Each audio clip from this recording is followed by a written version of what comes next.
What's up, guys and gals? My name is Josh. I'm from Vic's Vapes, and today I'm going to be showing you guys how to operate your Kanger T2 Clearomizer.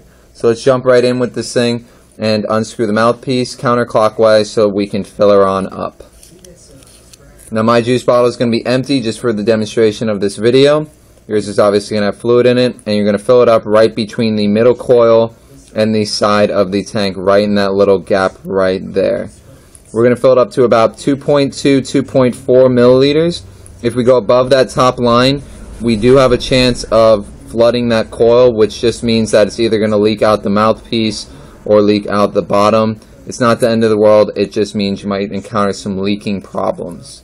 So always make sure, it's always better to be safe than sorry. Right underneath that 2.4 or 2.2 is fine. To change out the wick, we just unscrew it counterclockwise, just like the mouthpiece, and it pops right out. Now is a good time. If you want, you can clean this tank. Filtered or distilled water is fine.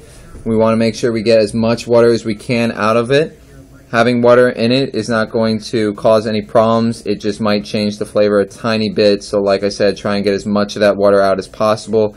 If you're sticking along the same genre of flavors, if you had a coffee in it before and you're switching to another creamy or another savory flavor, you might notice very minuscule taste, so it's not really that necessary to clean it out. But if you're going from an apple flavor to something more of like a cinnamon flavor, you might want to clean it out. It's all up to you.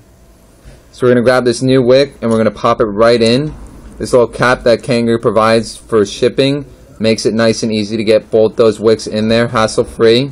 Once we screw it down about 2-3 threads, clockwise we're going to be screwing it, we can take that cap out and finish screwing it down by hand. We would then take our juice, fill it up again, making sure not to go above that 2.4. Grab our mouthpiece, screw it down,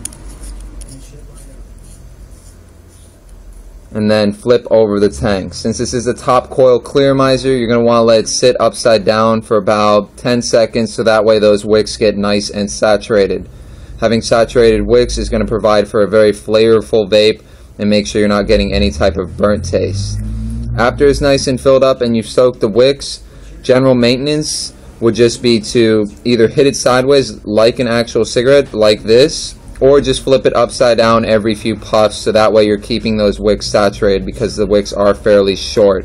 So if you're below 1.2 and you're hitting it straight up, you're just drying out those wicks, you're not really getting any flavor, you'll probably get a burnt taste and end up burning out your coil every now and then. So that's essentially everything you guys need to know.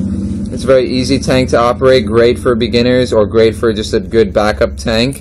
If you guys have any further questions, comment below. Visit our website, call us up, however you need to reach us. We're always here to help. And as always, guys, keep on vaping.